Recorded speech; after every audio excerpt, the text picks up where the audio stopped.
Yesterday, I told the truth about something that's been sitting quietly on my mind. I have wondered if I've waited too long. The question does not usually knock politely.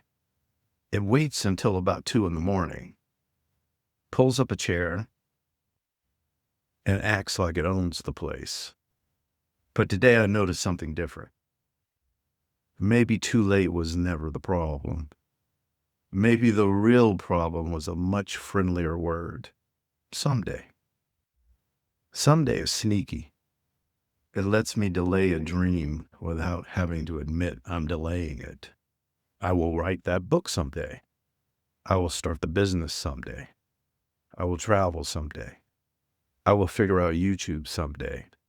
And if I'm not careful, I could spend an entire life feeling responsible while doing nothing that actually changes the evidence. I am 65, and the sentence doesn't frighten me. It clarifies me. Time feels different now, not shorter, more expansive. I still have dreams, and in some ways, I see them more clearly than I did 30 years ago. The difference is I no longer have the luxury of pretending that clarity is the same thing as movement. Dreams do not disappear because we age. They disappear because we keep moving them to a day that never arrives. I don't want to keep doing that. I'm not trying to outrun retirement. I'm trying to build something worth retiring to. That feels like an important distinction. So today I'm making a smaller, clearer decision. I'm going to define success for this year, not the polished, distant version, not the version that requires a perfect website, a flawless sales funnel, 10,000 subscribers, and the confidence of a person who clearly gets more sleep than I do. Because vague goals are very good at protecting vague effort. Clear goals make me choose. And choosing is where progress gets uncomfortable enough to become useful. Today's worksheet asked me a question I could not dodge with a spreadsheet. If success is not money yet, how will I know I'm succeeding? Here's my answer. I will know I'm succeeding when I become the kind of person that finishes what he starts.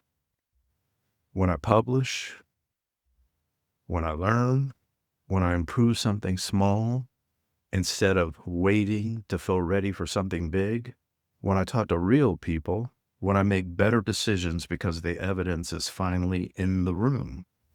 Those things come before money, not instead of the money, before it. Because I'm not building a hobby to keep myself busy. I'm building future business income.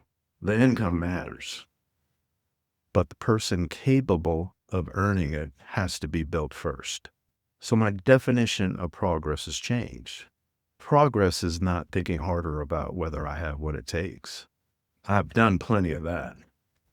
I may have a lifetime achievement award in thinking about whether I have what it takes. Progress is evidence. One worksheet, one conversation, one calculator, one video, one decision I can point to and say, that made tomorrow easier. That's enough for today. I don't need to know every turn in the road. I just need to stop calling the next step someday. Maybe you've been using the word someday too. If you have, I understand. Someday feels safe. Today feels exposed. But today is where the evidence lives. Someday never appears on the calendar. Today does. If this resonates with you, I would love for you to join me on this journey. In the comments, finish the sentence. If success is not money yet, I will know I'm succeeding when. I'm genuinely interested in your answer because I'm building this system in public. And your reflections help shape what comes next, because real answers are more useful than imagined ones. I'm also making a commitment to myself. I will try to publish a video at least once every 2 weeks, not because that suddenly makes me a successful YouTuber, but because consistency is one way I become the person capable of building the business and the life I keep saying I want.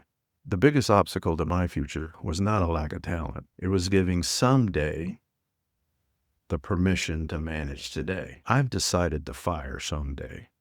Today starts the job.